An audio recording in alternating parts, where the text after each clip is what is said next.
Bienvenidos a el podcast de JC. Hola, ¿cómo están? Hoy quiero compartir con ustedes un tema que es de especial preocupación nacional y mundial, pero en particular es un asunto que tiene repercusión en la Amazonía continental. Me refiero al creciente negocio del cultivo ilícito de la coca, que hoy se da con mucho énfasis en la Amazonía peruana, colombiana, boliviana, venezolana y brasilera inclusive. En el Perú, amigos, los últimos informes de Devida, esa inútil comisión estatal que pretende el desarrollo sin drogas en el Perú, señalan oficialmente que al 2022 se cultiva la coca en 95.000 hectáreas de bosque. 95.000 hectáreas de bosque, dice Devida, y que en el Braen, siguen diciendo, se concentra casi el 40% de las zonas cocaleras. Así dicen ellos, que allá en el Brain, 40% de las zonas cocaleras están allí concentradas. El Brain es, para quienes no están enterados, el valle que conforman los ríos Apurímac, Ene y el Mantaro. Es el área de influencia selvática de departamentos como el Cusco, Junín, Ayacucho, Huancavelica y Apurímac. El Brain es una zona peligrosa para quienes intentan ingresar a esos territorios inhóspitos. Ahí operan bandas delincuenciales y narcoterroristas, en donde el Estado peruano no tiene control absoluto. Se suma a ello la corrupción de algunos malos elementos policiales y militares, incluso autoridades de menor rango, ojo, que se coluden estas con los propios narcoterroristas que operan y dirigen grandes plantaciones de coca y hacen la producción y la elaboración de la cocaína.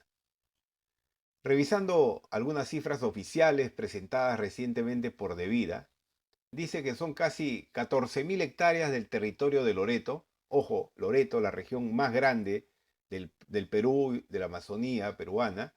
Dice Devida que ahí 14.000 hectáreas del territorio de Loreto, ahí es donde se cultiva la coca. Sin embargo, al cierre del año pasado, el entonces gobernador de Loreto informó que solo en dicha región habría más de 45.000 hectáreas dedicadas a esa ilícita actividad. 14.000 dice de vida, 45.000 hectáreas dice el entonces gobernador.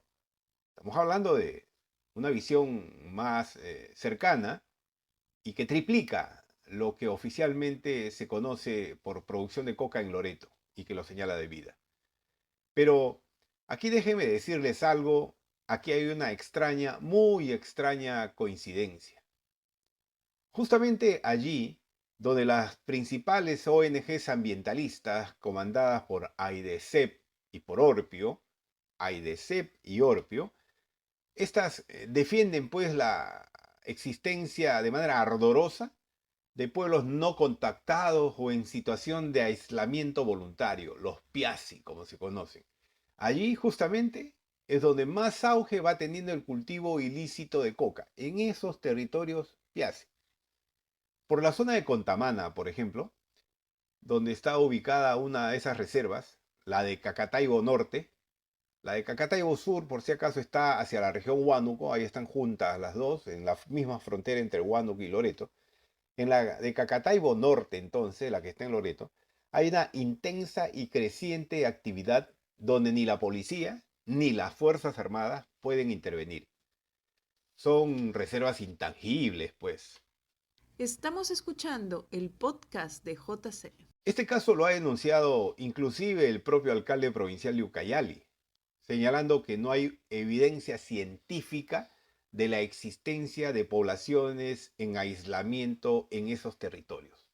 Lo que sí existe, más bien, son inmensas plantaciones de cocales.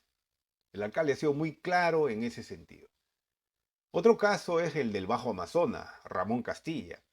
Allí, en esa provincia, tampoco se puede ingresar a una reserva Piasi, es una reserva solicitada, denominada Yabarí Mirín.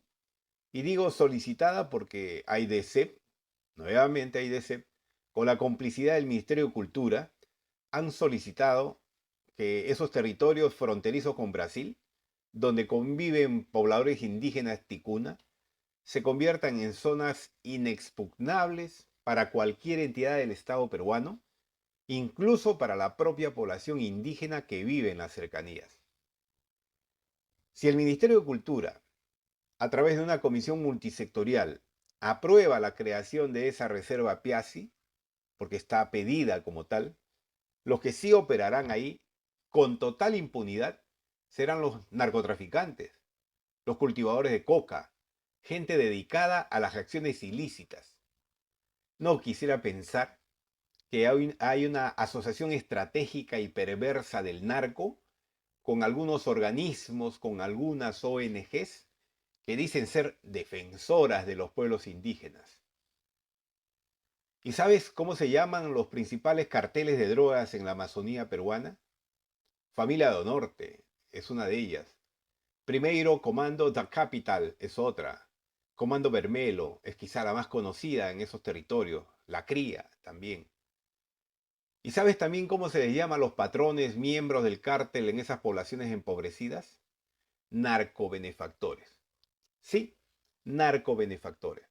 Porque con plata del narcotráfico cubren de cierta manera la ausencia del Estado peruano. Allí donde no llega la atención en salud, construyen un puestito de atención. Allí donde no hay una canchita de fulbito, inmediatamente construyen una losa deportiva. Así se ganan a la población. Allí donde el alcalde no puede llegar, ni ninguna autoridad, por ser zona de reserva Piazzi, ¿no? Los narcos apadrinan y financian casos de urgencias médicas, de celebraciones. El pueblo ribereño, el mestizo, el indígena, vive un mundo irreal y además de marginación. Y sin explayarme en otras regiones selváticas del Perú, como Ucayali o Madre de Dios, o San Martín y Amazonas, en el departamento de Loreto hay otras provincias y distritos donde la actividad cocalera es una seria amenaza para las poblaciones y para la propia seguridad interna del país. En la cuenca del río Putumayo, por ejemplo, en el Putumayo, tan lejos, tanto en el Alto como en el Bajo Putumayo, esas extensiones se han convertido en tierra de nadie. La ausencia del Estado peruano es clamorosa y notoria. La Marina de Guerra, amigos, o el Ejército, tienen apariciones esporádicas solo para trabajos de interdicción sin mayor resultado. Hacen todo un aparataje de aviones, de lanchas, helicópteros, tropa, van en mancha ahí, ¿no? Y los narcos, sin embargo, son avisados antes de cada operación, lo que se traduce en captura de menor rango de humildes pobladores que son captados como raspachines del cultivo ilícito. El podcast de JC. Navegar por la cuenca del Putumayo es de alta peligrosidad porque cualquiera puede ser confundido con un agente de inteligencia o policía o militar encubierto. De manera continua ahí se observan que van navegando por el Putumayo lanchitas menores que aparentan ser comerciantes pacíficos de productos de consumo masivo. Son traqueteros. Son los que surcan ese río comprando arrobas de coca o el producto elaborado para luego revenderlo a los patrones que operan en dichas zonas. Y finalmente, amigos, la provincia de Requena también tiene grandes hectáreas no dimensionadas, aún donde la presencia de cocaleros es sabido por todos, especialmente por las autoridades que poco o nada hacen para combatir ese flagelo. Hay otras cuencas también infestadas de cultivos de coca, tanto por el Bajo Guayaga o por la cuenca del Napo. En todas ellas existen decenas de pistas clandestinas para el recojo de la mercadería ilegal que logran finalmente mover muchos millones de dólares en toda esa región. Si el gobierno peruano no le presta atención a estos focos incandescentes en la Amazonía, donde operan bandas criminales dedicadas al narcotráfico y al terrorismo inclusive, el futuro que depara a la Amazonía y el país es incierto. Si te ha gustado este podcast, dale un like y compártelo con tus amigos. Hasta la próxima. Gracias por escuchar el podcast de JC.